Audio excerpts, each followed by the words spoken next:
everyone, it's yours truly, Flakey Queen Terrigan here, and today I'm going to be reacting to Final Destination Bloodlines kill count by dead meat. The reason why for this, if you don't know, then hold on. Okay, that's better. It's because I'm super hyped. I'm so hyped for Final Destination 7 because this sixth movie cooked. I knew it was gonna cook when I saw the trailer of it on Bees King 2's channel. So, before we get into this video though, if you are new to this channel, why not you throw on that little subscribe button so you can become a Terrigan. So, let's get straight into this. Alright, 3, 2, 1, let's go, dead meat. Let's go. Let's see what you got for us, son. The 3 for me, only at Chili's, serves up the big QP for just $10.99. And that's 85% more beef than some quarter-pound burger. Yeah, hey, fast food, this is how you value meals. This Chili's 3 for me is the best $10.99 you can eat. Well, I'm looking good. I don't know what the hell Bees King A is doing over there. Alright. Let's do this. Welcome to the Kill Count, where we tally up the victims in all our favorite horror movies and show you how they were made. I'm James H. Denise, and today we're looking at Final Destination Bloodlines, released in 2025. Bloodlines is the 6th Final Destination movie, and the first new one in over a decade. The original 5 came out with striking regularity between 2000 and 2011. They were hits, both at the box office and in terms of cultural impact. And in the 14-year gap since the last movie was released, the series has only cemented its reputation in pop culture. I mean, it became a fucking verb. You don't drive behind a log truck because you don't want to get Final Destination. Bloodlines maintains the continuity of the first 5 films, so it's not a reboot. But in some ways, it does feel like a requel, or legacy sequel. Mostly because of how self-aware it is. This movie knows the effect that Final Destination has on people and leans into it in a playful and devilish way. It's constantly teasing you and making you feel uneasy at every little thing, just like a good Final Destination should. Oh, excuse me. Sorry, it does that sometimes. Yeah, that's when I'm off the elevator. Its predecessors, without sacrificing what makes them great. Obviously, the kills have always been a fun part of the series. Yep. Even the worst of them had memorable death sequences. That one is no exception. with, this time, though, we follow the characters laser we actually eye care that was about, from as like opposed to a cavalcade of douchebags. Death's targets in Bloodlines are, as the name would suggest, members of a single family. That already makes for a deeper connection between them than high school friends, co-workers, high school friends, college friends, or random strangers who were driving on a highway together. Additionally, the characters are written way more sympathetically and portrayed by an excellent cast. While their behavior is sometimes heightened, I mean, this is a movie after all, they don't feel like cartoonish caricatures. They're real people with real relationships and way more shades of nuance. That makes the humor land better, in my opinion, and gives the film a bittersweet poignancy. You still laugh at the crazy kills going on, but at the same time, you feel bad for the people being killed. I kind of like that. It's like the best of both worlds, especially because it doesn't go easy on the kills, which are as gory and Rube Goldberg as ever. The editors have fun with them too, timing everything to the beat of needle drops that bring in epicness and sense of humor to the proceedings. All in all, this is pretty easily my favorite of the franchise. It's hilarious, sweet, violent, well-paced, and has the best send-off a horror legend could ever ask for. When death runs in the family... We'll miss you, Tony Todd. Hello? Hello, James. Been a long time. I bet you've been wondering where I've been. But don't worry your pretty little head about it. You're not going to find me. Now listen, I have... Yeah, your address is... How could you possibly know that? I'm even calling you with a blocked number. Yeah, your number is... Where are you finding all of this out? Well, you can pretty much Google anyone or anything and find out all sorts of personal information like this. These sites are run by data brokers who collect your personal information, package it up, and sell it to anyone who wants it, often for as little as a few dollars. And usually it's scammers and spammers who want it. It feels like theft. These companies build their entire business on our personal information, while we see none of the profit and have to jump through endless hoops just to try and stop them. And it's not just the economics of it that pisses me off. It's extremely negligent that people can dig up sensitive personal details and share it with whoever they want just because we live in a world where we have to exist online. I've been on YouTube long enough to know people who have been doxxed and hacked. I know creators who have had their address leaked and had to break their lease and move. I know people who have had cops prank called on them. When everything we do becomes data to be shared, it kills our right to privacy. That's why I started using Aura, the sponsor of this video. Aura identifies data brokers. I knew it was going to be about Aura. And submits opt-out requests on your behalf. Give Aura a few weeks, and you'll stop seeing your information on these trying sites when you search yourself. Aura will also continuously monitor the dark web and alert you really if find your personal information with him because he's trying fast if anyone tries to use find a way to access your credit or bank account. Make this Plus, easy they for provide himself. Up to $5 million in identity theft insurance should the worst case scenario happen. And they have a world-class VPN that lets you browse and shop safely from any location. You can go to our link aura.com/deadmeat to try 14 days for free. That'll be enough time for Aura to find which data brokers are selling your information and start submitting opt-out requests on your behalf. Hello? You still there, Puppet James? Huh. Guess he was just excited to get his info taken down. When death runs in the family, can anyone run from death? Let's find out and get to the kills. The movie begins with some train tracks. Wonder if those will come into play later. A vintage car drives over them, because this is 1969. Or 69. Nice. Young lovers Iris and Paul are headed to a date, while the soundtrack rips off an American Werewolf in London. Thankfully, they pay for a new song in cash, since Johnny's bass baritone starts singing about an ominous ring of fire. Paul is surprising Iris with the grand opening of the Skyview, a fancy restaurant and nightclub. And speaking about Ring of Fire, I see what they were doing there. Elevator to this monument to aristocratic acrophobia, which is opening 5 months ahead of schedule. If you look at the top of it, well, it's it is a little bit of a ring. You tell me. And what happens in this one? A snooty maitre d', a cheerful elevator operator, Yeah, and an enthusiastic I see what the Evie. She's got a young son with her, and the poor kid is bored as hell. But he's much better behaved than Alfred Milano, a grade A disgusting little shit boy, as our friends at We Hate Movies would say. You know what we mean by that, a disgusting little shit boy. I mean, he's usually messy, he's up to no good. I don't think I need to elaborate. He's a disgusting little shit boy. Come on. Alfred may be the most disgusting and little shittiest, stealing coins from a fountain, stomping on the glass elevator floor. I mean, the kid's a bad seed. Paul ain't posh enough to snag a table, according to the judgmental maitre d', but Iris sneaks him in anyway so they can take in the view. The terrifying, very high view. This opening scene is so effective at making every little thing feel like a prelude to disaster. Corks popping, heels clacking, glass squeaking. It's a total nightmare, and feeds into what the series is known for. Final Destination really brings to life anxieties that everyone experiences. The sixth Final Destination began development back in 2016, but faced continual delays thanks to studio leadership changes, the COVID pandemic, and the SAG strike. Persevering through all of that was Craig Perry, who's been producing these movies since the very first one 25 years ago. I first read the 3-page outline in 1997, if that gives you even more context. This guy is awesome to talk to about these films. He freaking loves them. He took all the extra time to really study what makes them great, saying the kills and disasters need to be accessible, identifiable, and imbued with a sense of a malevolent threat. Perry and the other producers heard from over 200 filmmakers who wanted to lead the project, but went with the duo of Zach Lipovsky and Adam Stein, who had met in 2007 on a wait, what? Steven Spielberg reality competition? What the fuck is on the lot?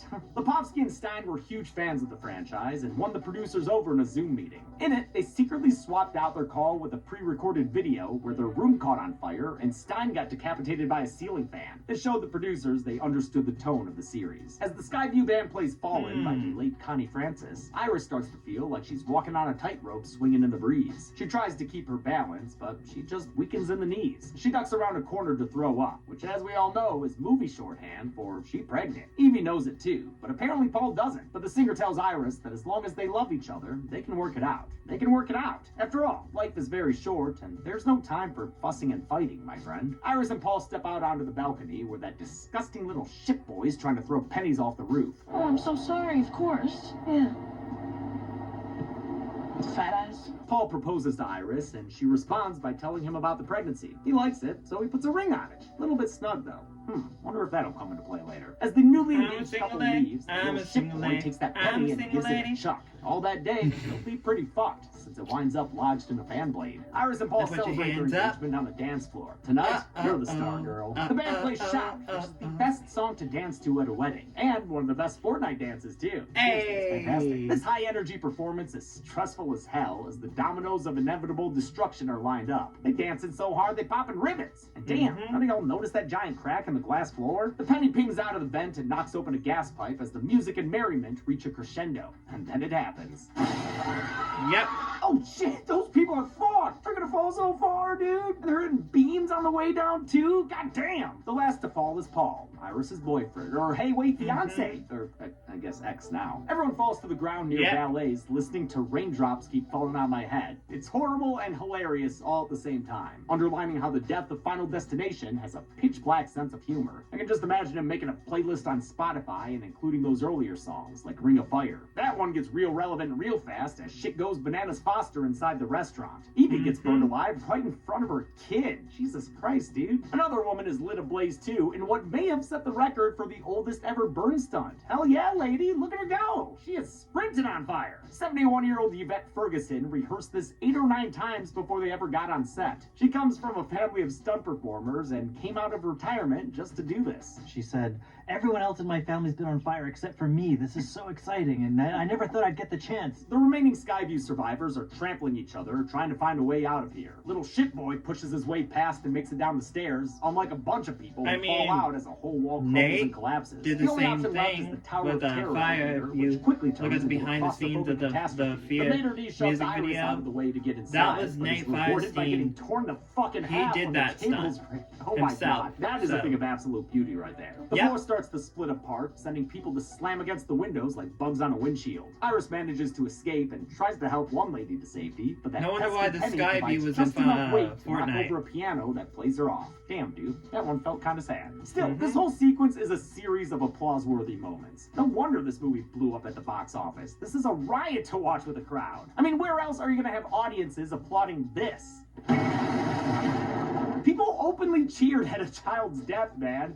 That's something special. The opening disaster was originally going to take place on a riverboat, but the filmmakers realized there was no topping the ultimate on-screen boatastrophe. We were just like, there's no way to like out Titanic in this situation. They changed the setting from the water to the sky and spent over a year figuring out every detail. It was the first thing filmed on a beautiful 100-foot set designed by Rachel Toole. They joked that the set cost more than the entire Final Destination film. This main set was surrounded by a custom volume wall with LEDs that could show the skyline at any angle they wanted. They also had a set that could tilt for people to slide down, and another that could be lifted into the air for shots from beneath the dance floor. The Skyview Tower itself was inspired by Seattle Space Needle and Toronto CN Tower. The base of it is played by the Museum of Vancouver, which is where they shot this movie, just like most of the earlier films. The massive sequence involved 140 extras and took half the film's entire shoot to capture. While there is a bit of a CG feel to some of it, they shot a ton of it practically. There are a lot of stunt performers performing a lot of wire stunts. I don't think we've ever dropped 20 people all in one shot at one time. Some of the deaths had practical baselines too, even if they added CG layers on top. The Mater D's death used a really sick-looking life-size prosthetic. They put it next doesn't really take me out of this one. And when it came time to wipe away the little shit boy, they actually dropped in a real piano 80 feet and comped it in. This is so Looney Tunes-ish. This place is really falling apart now. This one, however, no. This is not Looney Tunes-ish at all. This one was really good. Iris rushes over to help, but not much she can do when the whole thing starts to come down. Her ring saves her for like a second, but then she gets 1/5 of a Gerald's game. She and the little boy plummet to their deaths, with Iris hitting a spire. Whoa, that's not Iris, that's someone else. We've never whoa'd out of an Iris into somebody else, not in 5 freaking movies. We always whoa'd right back to the premonition hammer, right before the premonition started. It's a great change in the format that made me yell when I first saw it, since now we're in the present almost 60 years later. Stephanie is a college student who is nowhere to be seen in the Skyview premonition, but she's been seeing it in her dreams every night for the past few months. Her poor roommate. She's come to realize that Iris must be her maternal grandmother, whom she's never met. She decides to go back home to try to figure out what it could mean. Careful now, Steph. Don't get pulled over for driving under a premonition. Her dad, Marty, doesn't want to talk about her grandma Iris, and her mom, Darlene, left the family when Stephanie was 10. So she decides to try the extended fam and heads over to her cousin's house with her little bro Charlie. Because he doesn't get to do his favorite because she never visits. The but title she caused card the tension by opening up about her situation. I am on academic probation. You're not afraid to put in the work. We might need to credit, the right edit this one a bit, because this is going to have ads, so... Here's the thing no salesperson tells you. But luckily, When you move thanks your company's to WordPress site to if your you've host, seen an app on one of two This one videos of scene ours, does so much to make you quickly care about these which siblings. is As a little brother myself, I can say this is the perfect Reflow little one, brother acting, including courtesy of Teo the Briones, Avengers who was also one. phenomenal as Junior in the first Yep. season of the Chucky series. At the cousin's house, we meet the extended family, headed by their mom's brother Uncle Howard and his wife Aunt Brenda. Their 3 kids are the Which cousins. we will be We're playing seeing Mortal him Kombat again. 1, hell yeah! Oh, a katana main. Yeah, I can respect that. Eric, In the FNAF oldest, 2. is a sarcastic tattoo artist. Julia, the middle child, was Stephanie's childhood best friend. She's cold to Steph now, since she stopped coming around after she left for college. Julia has been filling in as Charlie's big sister, and clearly judges Stephanie for her absence. Junior lifeguards, Charlie. I didn't know you were doing junior lifeguards. You didn't tell me that. So what are you gonna wear? The youngest sibling is Bobby, who, like Jonathan the zombie, likes turtles. I like turtles. Despite her dad warning her not to, Stephanie asks Uncle Howard about his mom. He tells her that Grandma Iris lost her mind after her husband died, becoming obsessed with death to the point that she refused to let her kids leave the house. Things got so bad the state had to intervene and took Howard and Darlene away. Iris wouldn't give up though, and kept sending them letters with obituaries and pictures of horrific accidents. They eventually had to move so she couldn't contact them anymore. All in all, he's not a big fan. That woman is a sick and dangerous person. But that sign doesn't stop Stephanie, because she can read. She finds a box with all the letters Iris sent. She follows the return address to a place way the fuck out in the middle of nowhere. It's reminiscent of Kimberly visiting Clear at the asylum in Final Destination 2. In fact, when she gets there, Stephanie has to empty her pockets, just like Kimberly had to do. That's because her cautious Grandma Iris is turtling inside this fortress. I'm not dangerous. It's not you I'm afraid of. Lady, your cabin's surrounded by spikes and stagnant water. Malaria all up in this bitch. Not to mention the tetanus. And shit, those literally look like video game barrels that I would shoot to blow up. Actually, video game barrels are red when they explode. This isn't a video game, Killcom. That's your series. And it's back. Yeah, it is. Iris tells Steph to come inside, but to be careful. So yeah, maybe don't slam the door so hard you knock down a fire extinguisher. You have to love shit like that. Stephanie tells Iris about the dream she's been having. It wasn't just your dream. It was my premonition. We reverse into a secret retina restaurant to see what happened after Iris had her premonition. She recognized the warning signs and ran back inside and got everyone to stop fucking stomping all over that glass floor. I love how capable Iris is here. It makes you really grateful that she's the one who had the premonition. I saved a lot of lives that night. She sure did, which is why we didn't count any of the crazy deaths in the beginning. They never actually happened in real life. But that doesn't mean those people won't end up on the kill count. Death doesn't like it when you fuck with his plans. Over the years, everyone who was there that day has died in freak accidents. We'll get to them later. And now Death has caught up to Iris, because she has cancer. Wait, how'd she get that diagnosed? She said she hasn't left the house in 20 years. Can cancer medicine be instacarted? Iris gives Stephanie the Final Destination protagonist prime directive. When the universe speaks, you pay attention. Yeah, whether it comes in the form of torn bits of paper, blurry photographs, or shitty PS2 looking 3D visions. Don't ignore them. Yeah, let's not talk about the Final Destination one. That's a call back to the first movie, when a bunker down Alex called out Death the same way. Tried to capitalize, but I caught you. You fuck. Iris warns Steph that she and the rest of her family were never supposed to exist in the first place. So once Death is through with Iris, he'll come looking for the rest of them. Older Iris is played by Gabrielle Rose, who had small roles in The Stepfather and Jennifer's Body. She does a great job embodying Iris's all-consuming paranoia and dread, as well as the expertise she's developed over the years dodging Jennifer's death. Body She's is a good prepared movie. a Death for Dummies notebook that details how to spot death before he can strike. But the Unabomber-looking manifesto freaks Steph out and makes her think the rest of her family was right. Grandma Iris cray. She leaves, and Iris makes the choice to step outside for the first time in decades, or since her last trip to Rite Aid, just so she can give the book to Steph. Then, to really drive the point home, she steps back and lets death do its thing. God damn! I mean, seeing is believing, and Steph just saw a weather vane impale her grandma through the back of the head. It gives us our first kill to count. It gives Steph a lifetime of trauma. Man, that was gnarly. Iris has a funeral with an overhead coffin shot that's reminiscent of the Ashes funeral from Part 3. As the service concludes, an RV pulls up, marking the return of Darlene, Stephanie and Charlie's mom. Uncle Howard welcomes his estranged sister back, but Steph and her dad aren't quite as enthusiastic, since she abandoned them about a decade ago. Charlie is happy to see his mom again, and says Steph shouldn't throw stones. She abandoned him and Julia when she left for college. She says she's nothing like their mom. She's not crazy. You're not crazy. You just don't care. doesn't care like a fox. Stephanie goes home and reads Iris's death note while the rest of the family has a barbecue. It's a scene that millions of people saw thanks to its inclusion in the trailer, the one Chelsea and I did a fun breakdown video for, where we incorrectly guessed everyone's relationship. I'm guessing dating this guy.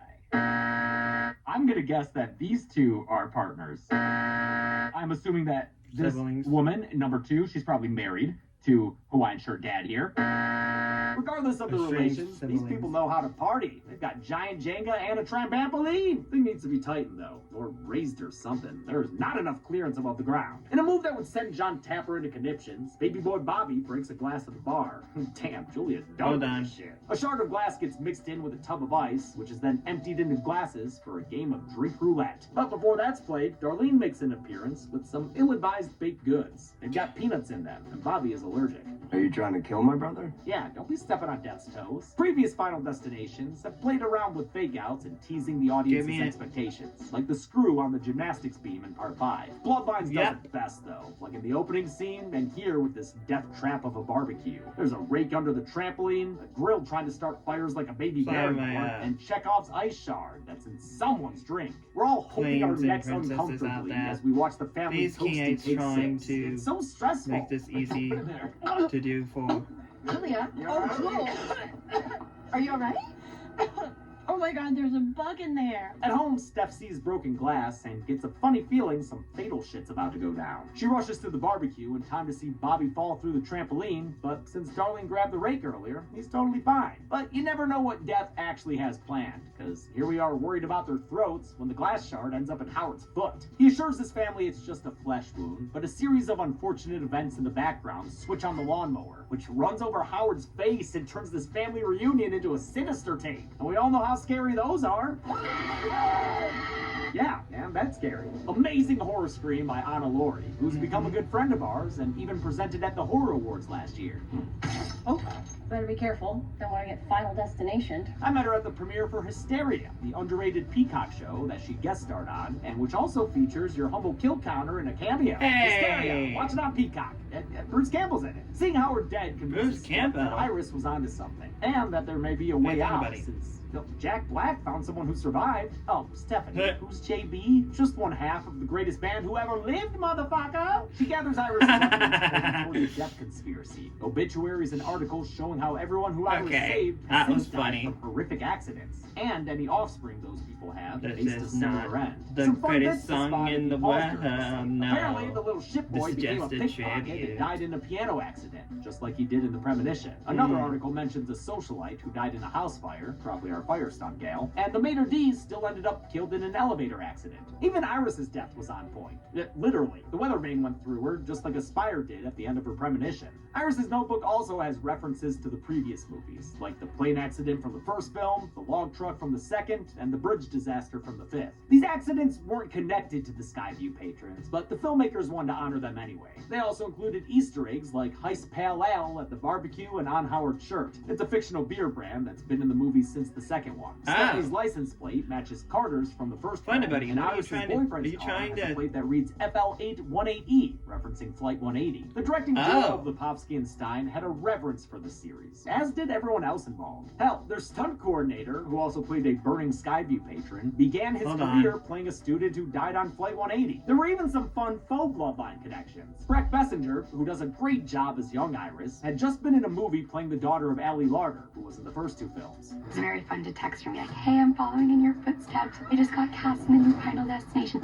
And in the Chucky TV series, Teo Brion's dad was played by OG Final Destination star, my boy Devin Sawa. He was the first person I texted. Lipovsky and Stein ran a fun and encouraging set. Richard, you sold that, buddy. All of the BTS I watched seemed like one giant love fest. Everyone who makes these movies is just having a great time. You can really tell the director set that tone. I imagine that they like put on matching pajamas and get into little like Dick Van Dyke beds at night, and they're like, "Good night, Zach. Good night, Adam." Still, these fuckers created quite the conundrum for the kill count. Our rule is that we count mass kills if the event is shown on screen and we get a verified number of victims. That was the case for all 5 of the previous Final Destinations. Here, we don't see the actual deaths, since the Skyview disaster never actually happened. But we did technically meet all these people when we saw them in Iris's flashback. Since we did meet them in video form, and we're learning about their deaths now, that makes them eligible to count. Writer Addison counted 138 deaths on Steph's murder map, which,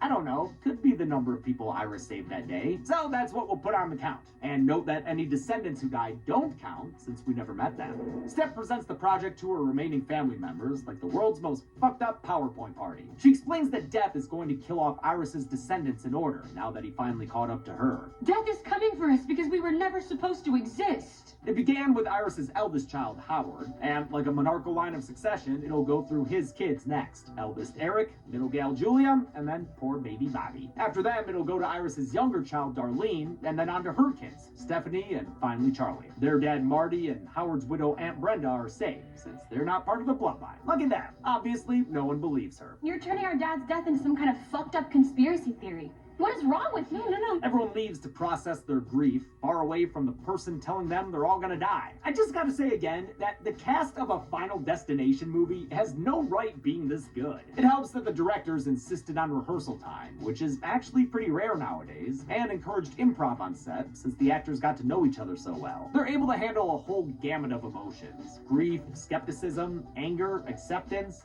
You got all the stages here. And they managed to be funny while doing it, like how when Eric's closing at work, he switches his playlist from Eric's tattoo mix to Eric's sad mix. Then he gives himself a memorial tattoo for his dad. It's hilarious, it adds a lot of texture to the movie and depth to his character. Death starts up its Rube Goldberg machine again, which isn't difficult since this place has the dumbest ceiling decor I've ever seen. Stuff gets knocked over and spilled all around until a chain comes loose from the ceiling and somehow hooks itself to Eric's nose ring. The chain wraps around the fan, pulling Eric upward and forcing him onto a chair, and then the counter, which isn't built to hold the weight of a grown man. I'm not sure why he isn't grabbing on with both hands and either pulling himself up or pulling the ceiling fan down, but eventually he manages to unhook his nose. Too bad he swings into a whole bunch of fire and broken glass shards, getting branded and losing the entire tattoo shop to flames. This sequence, which was partially released as the movie's first teaser trailer, is only 6 minutes long, but took 5 days to film. They set up an actual Rube Goldberg sequence and did 20 takes until the items fell like they were supposed to.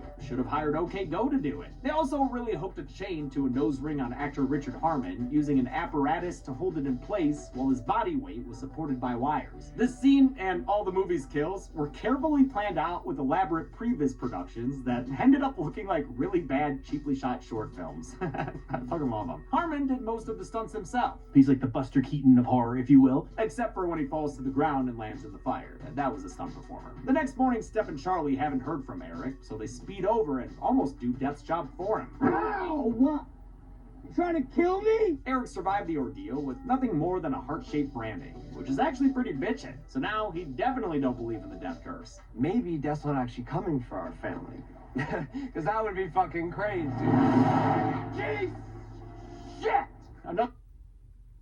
What if I can build an app that works my way with Base 44? Oh My work is God, chaotic. I don't care. And I need tools that keep up.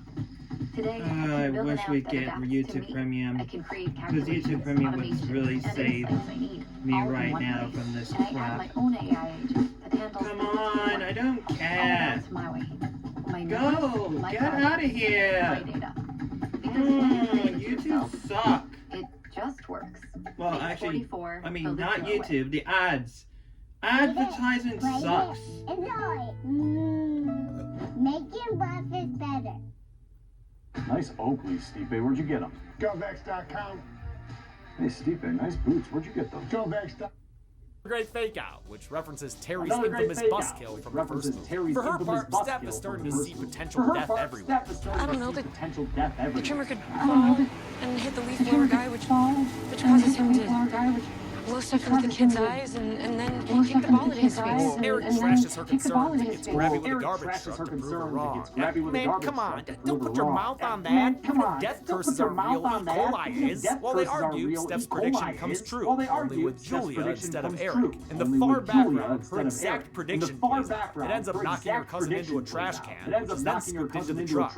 Wait, is that the soccer kid hightailing it away on his bike? It was me, I didn't see nothing. They try to stop the truck, but thwarted by a hilarious hard cut to Kelly Clarkson and a manic swiping sound. The song is stronger, of course. A funny choice for a franchise where what doesn't kill you actually just makes Steph hunt you down and try again. They finally get the truck to stop, and Steph tries to pull Julia free. She should be fine. She's not next on the list. Death disagrees.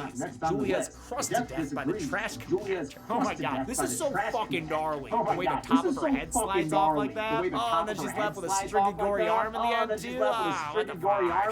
This death scene was the first thing Anna Laurie shot, and was one of the most challenging effects for the team at Masters Effects. They modeled the head squish after pears and tomatoes being crushed, and used a combo of digital effects and a practical crush. For the truck itself, Pacific West special effects built a crusher based off a construction tool used to find angles of corners. The metal rods with rubber tips were retracted when going around the performer's head, and director Adam Stein tried it out first to show that it was safe. It's an incredible effect. It's very unnerving and unsettling because you see this piece of metal coming at someone's face, and then all of a sudden the metal stops, but it keeps growing around the rest of their face. I heard the tool compared to those pin screen toys where you can make an impression of your hand or whatever. They then filled the truck interior with clean but gross materials like wet oatmeal and placed Laurie inside. She didn't do the trash can job. That was performed by her stunt double Evelyn Gonda. Finally, the kill had more gore added in post, which I kind of wish they didn't do. Like, it's not as bad as the fourth movie where awesome practical effects were covered up with cartoon blood, but I do wish they had gone a little lighter with the digital dressing. Steph blames herself for screwing up the order, but Aunt Brenda says no, it's her fault. She confesses that Eric isn't Howard's biological son, and thus isn't part of the bloodline. She had an affair with some guy named Jerry Fenberg. Jerry Fenberg? Yeah, dude, Jerry Fenberg. What is this? Why you always wanted to play catch? Harmon improvised 10 different takes of his reaction, trying different punchlines until they got to this one. And Brenda exits the movie completely. I mean, fuck it, she's not Death's Johnny Block. Baby boy Bobby is, though, and he's next in line, so beg Steph to help him survive. After all, she can see Death's plans, just like Iris could. It's like an equation, it's math. Yeah, it's like an the equation, Pythagorean it's theorem. math. She remembers Iris's notebook mentioning that other survivor named JB. Darlene says it's a friend of her mom's who works at a nearby hospital. What was that place's name again?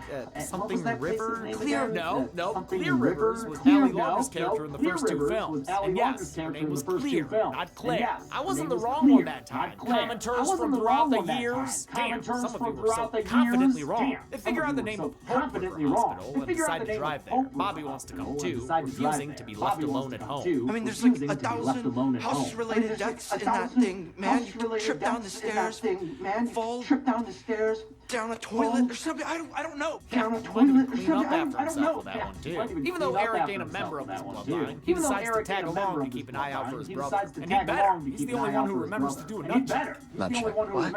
nut check. Both times. On the drive over, Steph sees evidence that Darlene kept them in her thoughts. She only left because she was afraid of giving them the same childhood Iris gave her, completely taken over by fear. It wasn't a decision she took lightly. It had a deep impact on her. They reach the hospital and head to the morgue, where they see a mortician performing an autopsy on an unnamed male body. So, yeah, I guess I'll go ahead and count that, whatever. It is far from the most important part of the scene.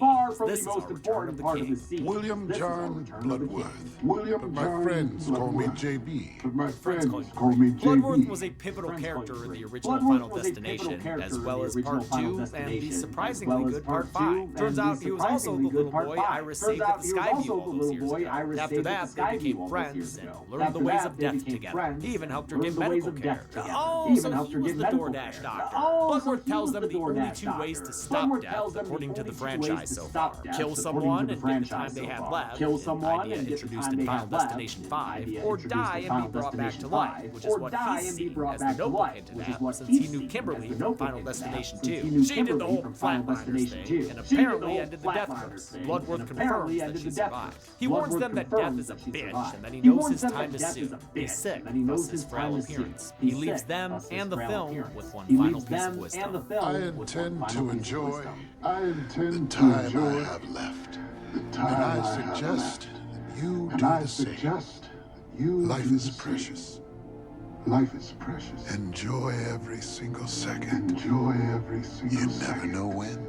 I'm not trying to be corny, but the scene is very emotional to watch. The producer said it was a top priority to Bloodworth since he means so much to the fans. Tony Todd knew this would likely be his final appearance in the franchise. We're acknowledging the passage of time and I'm not immortal. He had been quietly diagnosed with stomach cancer, which he kept private but told the producers. They decided to let him come up with his character's final words, which would be a direct message to the fans. I'm not surprised he came up with that beautiful line himself. He was a truly beautiful human being.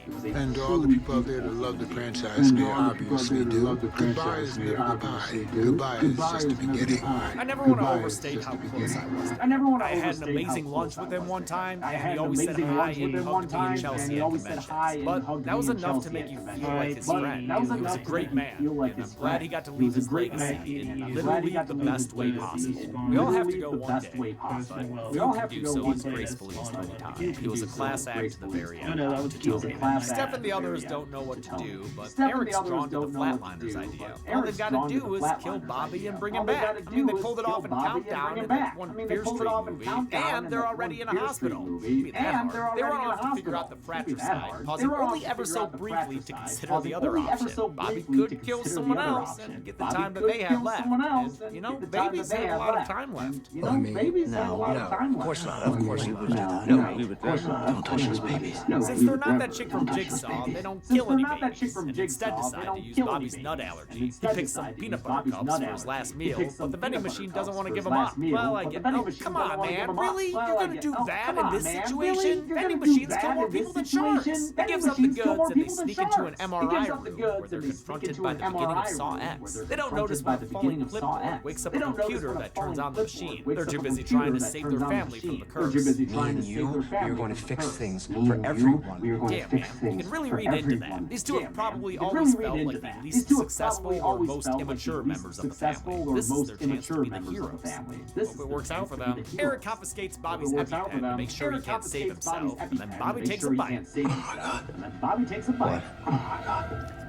What? That's really good. Actor Owen Joyner actually has a peanut allergy in real life, so he was able to bring genuine anxiety about the danger to these scenes. Anaphylaxis hits, and Bobby panics. As Aaron's drums phone, it flies at the MRI and hits the screen, cranking up the power until it starts plucking out his piercings. It's a hilarious and painful sight gag as they fly from his face, and then his nipples, and then his nipples, and then his man ties down and pulls him forward, and the wheelchair slams into his back, pushing him into the MRI and stretching out his stomach tag. He's folded in half backwards as the wheelchair slits impale him into the machine. I think Eric's the first Final Destination victim who wasn't on Death's list. But hey, Bloodworth warned him. And if you fuck with death and lose, things can get very messy. Richard Harmon saw the first 5 Final Destinations as they came out and knew how special it would be to get killed in one. I feel like I got really lucky with my death. For his incredible kill, they created a reverse folding torso with breakaway tattooed skin. The spokes going through the belly tattoo are an homage to the 5th movie's poster. For his back bend, they built a double-decker platform inside the MRI, like the kind used in the magic trick where someone is sawed in half. You know, when it's not a leprechaun doing it. Harmon took the top half, while a stunt double named Colton played the part of his legs. He had to squeeze himself into just the tiniest little space. He has a much better butt than I do, so that's great for everybody when this comes out. They even sewed their clothes together to really sell the effect, and the CG wheelchair was added digitally by the VFX team. Bobby crawls his puffy ass over to Eric's body and grabs the EpiPen to administer the medicine just in time. But that damn vending machine from earlier loses a spring that rockets through his nog. Oh, no. Oh, then it keeps spiraling in deeper. Oh, that's so mean. And then he falls, ripping his head in half. Oh, god damn, man. The Howard family is dead, save for Brenda. Sequel character? That leaves Darlene and her kids as the last one standing. They decide to go to Grandma Iris's cabin. Outside is dangerous, but inside is the safest place that there is. I mean, agree to disagree. That place was whack. It was worse than Alex's shitty cabin, where he was eating dog food or whatever. But Darlene will do what Iris did, live in isolation and stave off death for as long as she possibly can. That'll at least allow her kids to live some kind of life. They come with her to keep her safe, since Steph is an expert vibes reader. I mean, she saves them from getting hit by a logging truck. Come on, Darlene, leave that shit in part 2. They managed to reach the cabin, but turns out they were beaten there by Death's most loyal accomplice, Wind. With the weather getting frightful, they decide the best way to keep from dying is driving their RV full speed through a metal gate right into the punchy stick yard in Mosquito Pond. What the fuck are y'all doing? Steph's seatbelt gets broken in the process. Good job, geniuses. So she sends Charlie and Darlene on without her. They get to the front door, but Death's done playing around with them. Uses a gas leak to blow the whole place up. Oh shit. Oh shit, Darlene went flying. The RV gets tipped over right into Skeeter Pond, trapping Stephanie underwater. This sequence was done with a huge practical explosion that they filmed with 8 cameras at a high speed. Actress Caitlin Santa Juana trained so she could hold her breath for 2 minutes underwater to make filming comfortable. They're mostly comfortable. I couldn't see for like the next 2 days after from all like the chlorine. But it was honestly so fun. I don't think Juana gets enough credit for her performance. Probably because she has to play the serious character. Everyone else gets to have more fun, but she really holds everything together. You get your credit from Charlie me. gets trapped beneath some wreckage, but luckily the his actress melted who mama plays Stephanie in this movie. Coming in clutch, Darlene. I'm gonna stay alive as long as Yeah. Oh my god! Good lord, the trauma these people are packing in. It's insane. Darlene's death here was the result of reshoots. Originally, she was crushed much earlier by a phone letter from the hospital side. That's a reference to the revolving door. You can actually see shots Final of it in the Destination trailer, 3. but the final cut only features the revolving door I and the think. out scare when they first get to the hospital. Charlie gets inside the RV Final and grabs a Destination knife 3. to cut through When, Steph's seatbelt. one of the characters Damn, that's deep. As he thought tries to that- get her free, you not- can picture Iris is in on See her. Final After Destination being 3 and black, you'll see what I he's mean back, coughing from up that all the one water part and of mosquito Final larvae Destination from Bloodlines. the lungs. He saves And this is her why I with like the, the Final Destination Bloodlines, Can I because put you you can back? see the I callbacks don't know. from 1, put up a 2, kill 3, graphic. or Sorry, 4, Charlie, or but he ain't 5. no damn doctor. I need a better diagnosis than, like, some kid. They hobble away from the flames, convinced they've successfully broken the curse. Sometime later, it's the day of the big dance. Steph and her dad take Charlie to pick up his prom date on the same street Iris and her boyfriend drove down in the opening scene. Charlie talks about how he brought Steph back from the dead, and his date's dad actually is the blame. Well, technically, you weren't dead. What? I mean, if you were unconscious and Charlie got you breathing again, then your heart didn't stop. You would know. He's a doctor. Dr. Reddick, in fact, named after Jeffrey Reddick, who wrote the first Final Destination. Nearby, a penny's getting up to no good. In fact, the same penny that would have caused the Skyview disaster all those years ago. In reality, Iris snatched it from the disgusting little shitboy before he could throw it. She kept it in her premonition notebook, which Stephanie then inherited and carried around. Back at the hospital, it slipped out of the book and was picked up by a lady who's now trying to spend it on some lemonade. It escapes the clutches of capitalism and rolls itself onto some train tracks, the same ones from the movie's first shot. Well, wouldn't you know it, that goddamn penny ends up derailing a whole goddamn train. The Invisible Man couldn't be prouder as it crashes towards Steph and Charlie, who run for their lives. Right when it seems like they've made it, Death gets in one more joke and reference to the infamous log truck. 2 logs fly from behind the wreckage and crush both siblings, which is just fucking heartbreaking, but also, I mean, that's life in this series, isn't it? How much blood was on the line in this deadly family reunion? Let's find out and get to the numbers. Oh!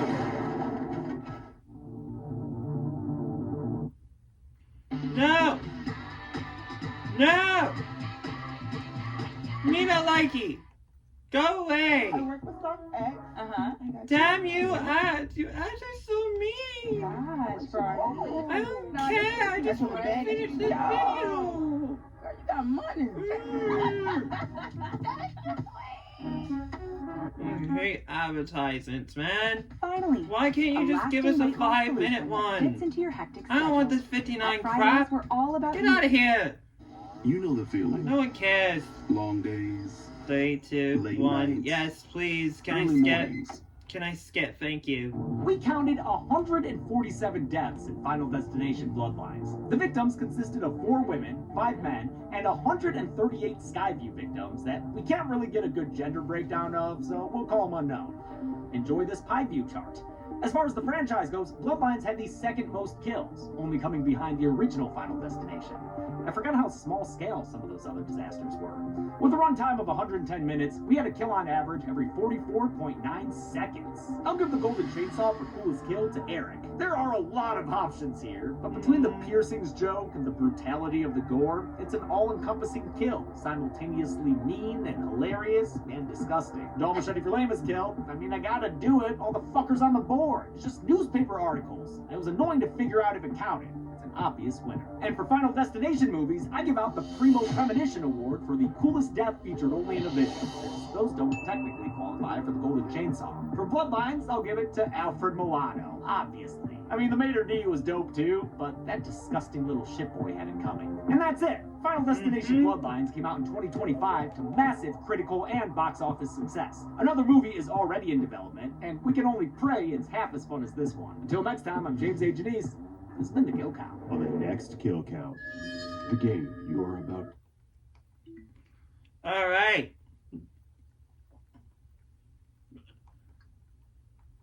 I can't believe I'm agreeing with James A. Janice on this, but yeah, that kid had it coming. That kid had it coming.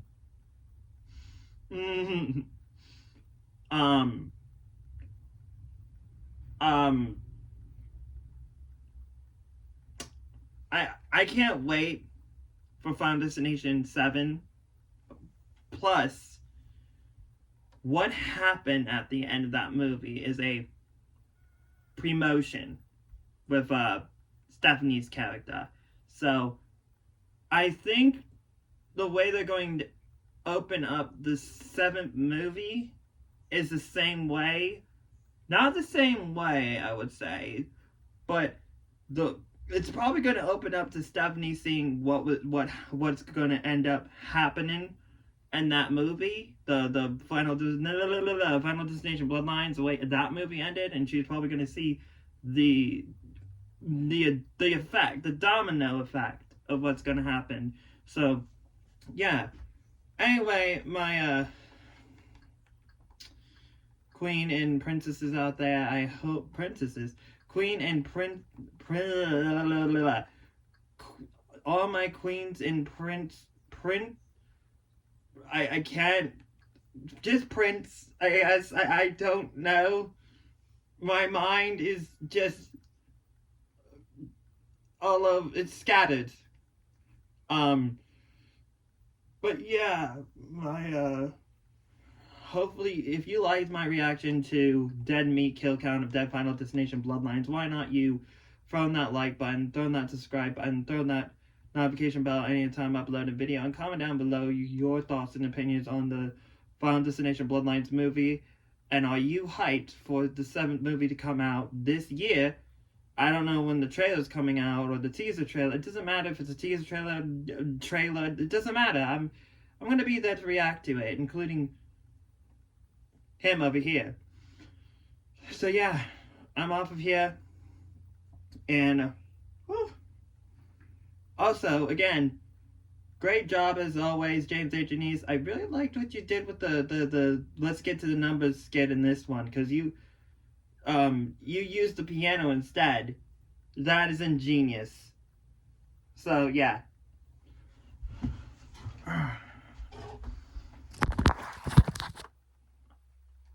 Hello, some might be familiar to yours truly, Beast King 8.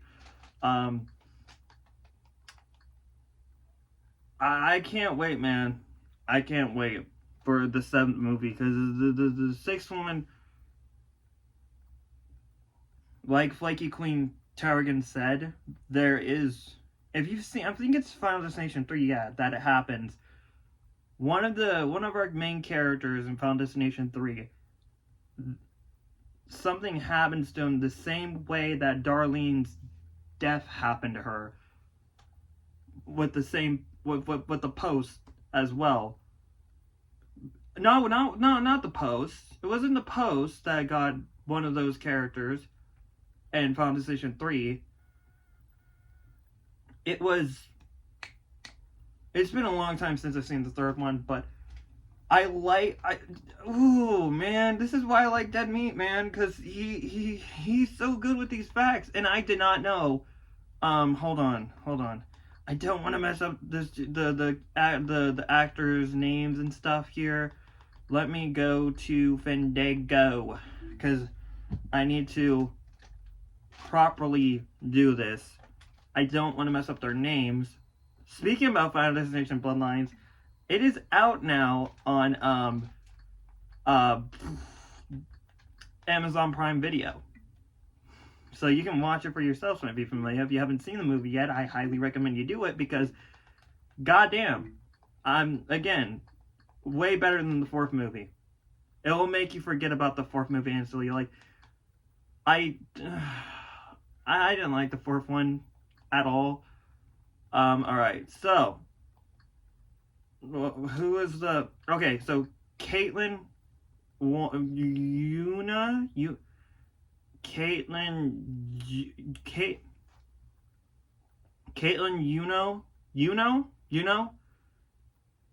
okay, I think that's how you say her name. I don't know how to say her last name. I hope I'm saying it right. I did not know that Caitlin Yuno had to literally hold her breath underwater for that one particular scene in Final Destination Bloodlines. Did not know that. I did not know that Owen Joyner, the actor who plays as Bobby Campbell, he actually has a peanut allergy reaction in real life. This is why I like Dead Meat, man, because they always bring the facts in, which I did not realize at all. And then,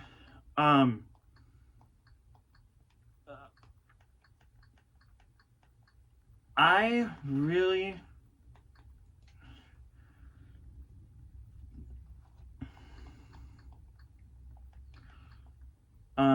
what else?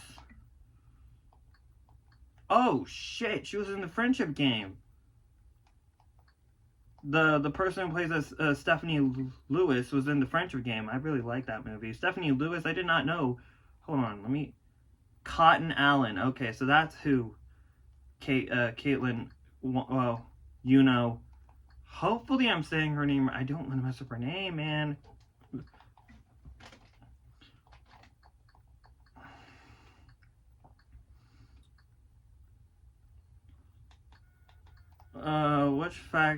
Which fact really surprised me, man? Because I'm trying to figure it out. I think...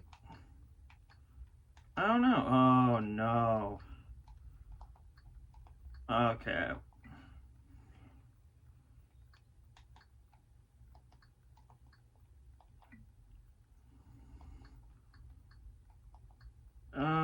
It's somewhere. There was one that really surprised me. Oh, whoa, what the... So the actress who plays as Darlene plays as Alice Ribbons, from Final Destination Bloodlines. Did not know that. That's awesome. And here he is, the producer himself, that was also attached to the best trilogy. Well, not best. I'm liking all of Marvel right now. And speaking about Marvel, I still am. I'm actually getting setting up myself. Not saying my mind is not working anymore. It's gone. It needs to be fixed. It needs to be tuned. Because director John Watts. Yes, so the director John Watts is our producer of Final Destination Bloodlines. So let's give him a round of applause for producing the hell out of this movie. Because goddamn, he was a great producer for this film. I really, really hope you be familiar, see this movie. Because this movie... okay, you know what? It's like Drew said, and Struggle Nations, hashtag Struggle Nation. There's a director that might make a movie that you're not okay with, which Leprechaun Origins is one of them. But this one, I'm okay with. Zack Lipovisky. Okay, Leprechaun Origins wasn't your movie, but Final Destination Bloodlines is. So if you see this, I just want you to know that. But yeah, it might be familiar. This has been fun, man. Like, I can't believe and not only hold on. The one thing I gotta say about Julia's scene that happens in Final Destination Bloodlines, I love the behind the scenes. Like, I love seeing the behind the scenes part of it and seeing how they do the special effects, the dummy parts of the movies, and just, if you've seen any horror movies, then you know exactly what I'm talking about. Like, and the way they did this one scene with Julia's death scene in Final Destination Bloodlines, I'm damn.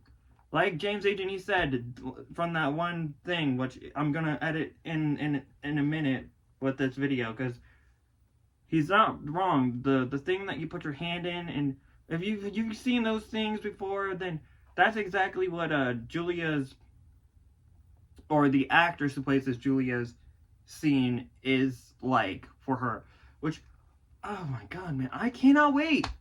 I cannot freaking wait to see more of the Final Destination, the 7th movie. Plus, I did not know someone actually, like, this sky view thing was built. I'm ready, man. I'm so hyped. I am so hyped.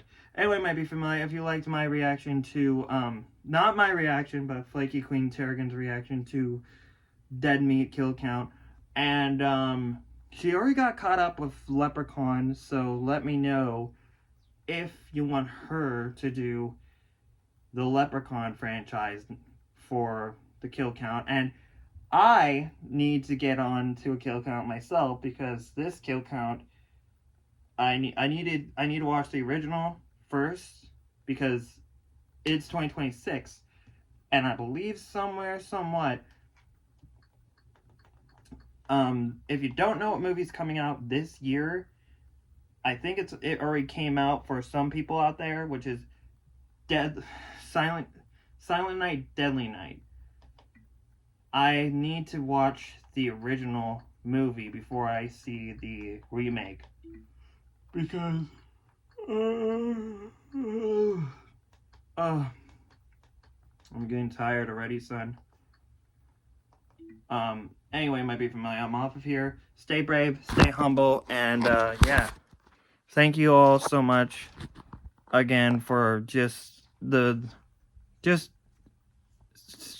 showing me that I'm entertaining you all, and just having fun with my YouTube channel, and just all of us having a good time. That's what this channel is for, is us having a good time. Us having a good time. Anyway, might be familiar. I'm off of here, and yeah.